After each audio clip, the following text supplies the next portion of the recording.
Sir at ma'am, update ko lang po kayo. Bali, eto, nirekta, natunto na namin yung wire kasi dapat po hindi nakarekta yung fan. So, pinalitan natin to.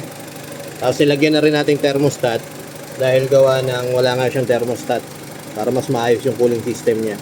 Ngayon, dapat po kasi ang mga radiator pa natin nag-automatic. So, hindi siya nag-automatic dahil dito.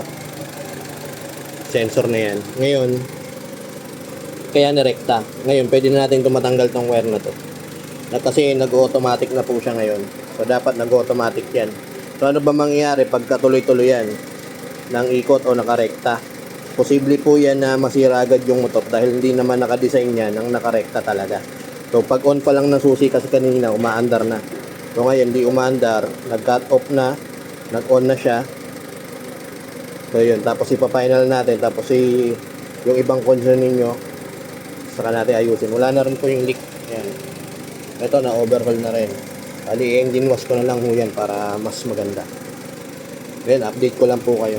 So, wag nyo pong parerekta. Maliban na lang kung emergency, pwede nyo iparekta para makauwi lang kayo. Basta wag na wag po ninyong ipaparekta yung fan. Okay? Kasi maraming pwedeng panggalingan kaya nirerekta eh. Pwedeng ECU problem kaya nirekta. Kaya wiring. Basta in case of emergency, pwede nyo pong iparekta yan para makauwi lang kayo o makapunta kayo sa mekaniko na trusted ninyo o kaya sa talyer para hindi mag-overheat po yung makina natin.